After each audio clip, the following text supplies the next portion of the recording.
Hi, grade 7. This is day 33, page 486. Problems 3 through 33, the odds. The assignment is entitled Solving Equations with Variables on Each Side. And what I'd like you to do first is study pages 484, 485, read them carefully, and when you're done, come back to this video and we'll work out a bunch of example problems. Okay, go ahead and pause. Okay, hopefully you're back. Let's start with a problem like this right here. 7x plus 4 equals 9x. We have a term here, 7x, a term here, the number 4, and a term here, 9x. I'm thinking to myself, my goal is to get x by itself, and right now I've got x's on both sides. Is there a way I can do something to get rid of some of those x's and yet still keep the left side of the equation equal to the right side? And in my mind, I'm thinking, what if I subtract 7x from both sides of the equation? Notice how I'm doing the exact same thing to both sides of the equation. I'm subtracting 7x. If I do that to the right side, do you see how I'm left with 2x? 9 minus 7 is 2x. And on this side, if I take away 7x, the only thing I'm left with is the 4, right? So, what does x have to be? 2 times what number is 4? Well, that's obvious. The answer is 2, but we would think in terms of maybe dividing both sides by 2, and our x value is 2. Okay? Make sense? Let's try this problem right here. 3x minus 2 equals 8x plus 13. Now be careful. We've got a minus sign here. I don't know if you'll remember, but very often when we have minus signs in these kinds of problems, I ask you to think of it as being a slightly different format. It doesn't change the value at all, but remember how subtraction is defined as adding the opposite of the second number? To subtract, add the opposite of the second number. Let's do that with this. We haven't changed the value of this side of the equation at all, but we now have 3x plus a negative 2 equals 8x plus 13. Watch what I do next. I'm going to get rid of either the 3x or the 8x by, let's do this, subtracting 3x from both sides of the equation. See that? If I subtract it from this side, I'm left with that negative 2.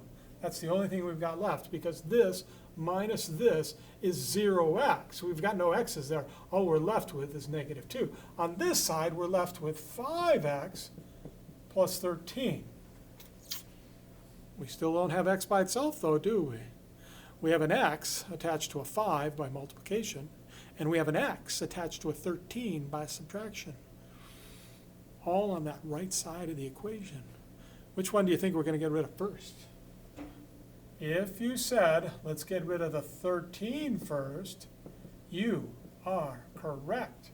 We're going to subtract 13 from both sides, gives us 5x, and here that would be negative 15. Now, how do we get rid of multiplying x by 5? We get rid of multiplying x by 5 by dividing by 5. And we do it to both sides of the equation. And when we do that, we get an x value equal to negative 3. Kind of ran out of room there. X value of negative 3. Okay, let's try this one right here. How are we going to handle this one? Well, in my mind, I'm looking at this and I'm thinking, what if I get rid of 2a from both sides of the equation? If I do that, I'm left with 0 over here, right? And on this side, I'm left with 5a plus 10. Because I took 2a away from the 7a, right? Doing the same thing to both sides of the equation. Now what? Well, we've got to get that a all by itself. It's attached to the 5 by multiplication. It's attached to the 10 by addition. So let's get rid of the 10 first by subtracting 10 from both sides. And then let's divide both sides by 5 And a is equal to negative 2. A is equal to negative 2.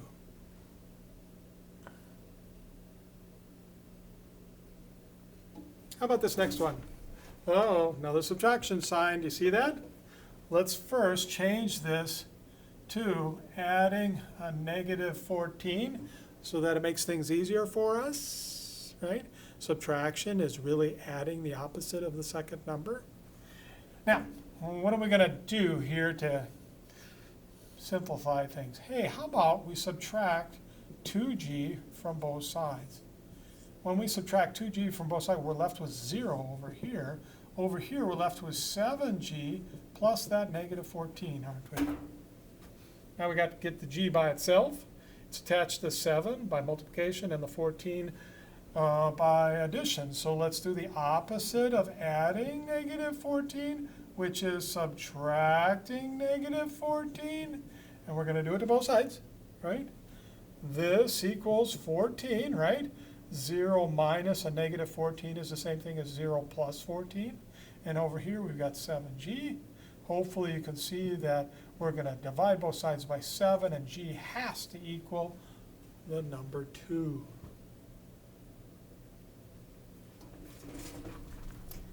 Yay! A few more problems over here. Let's take a look at this top one. Hopefully you can see it there.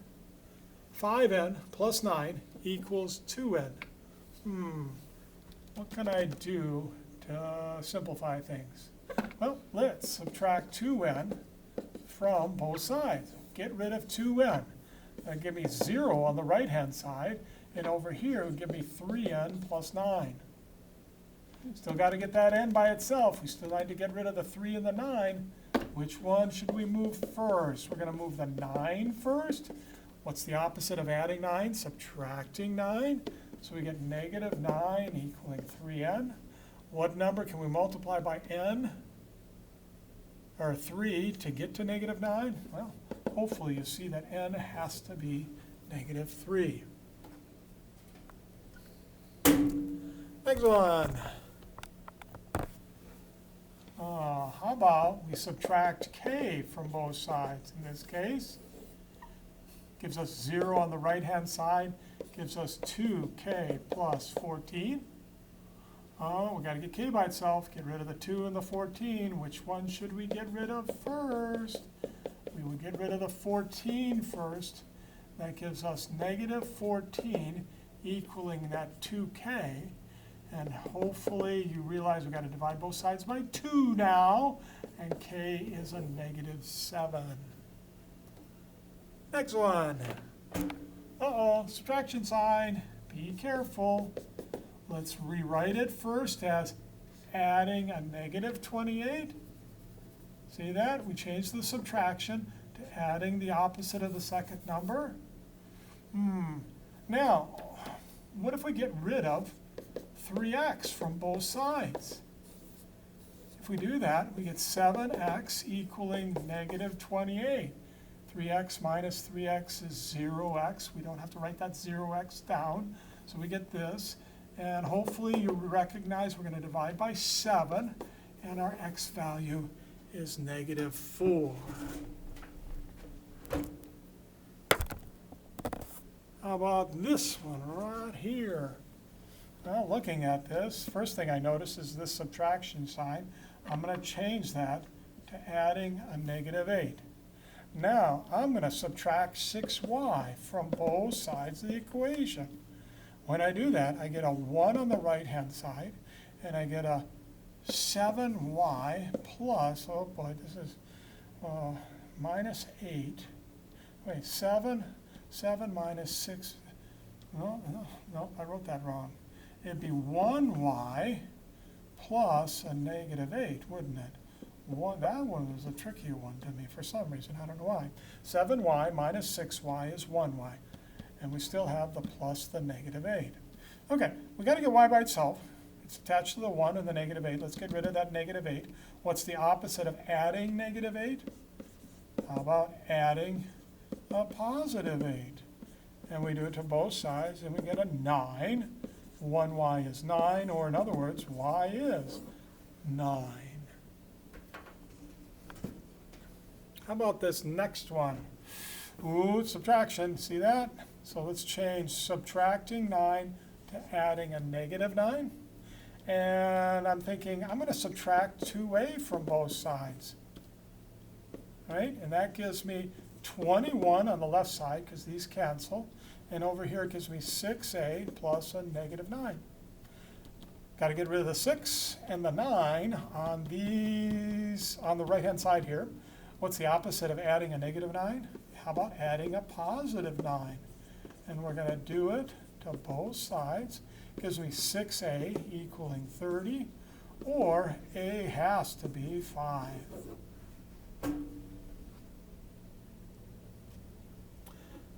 Last one. Subtraction. Let's change subtracting 3 to adding a negative 3.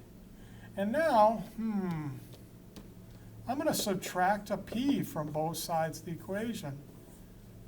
That'll leave me with 2 here.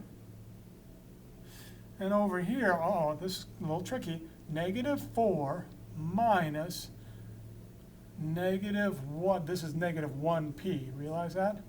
So this is negative 4 minus negative 1. That's kind of tricky. That's really negative 4 plus 1.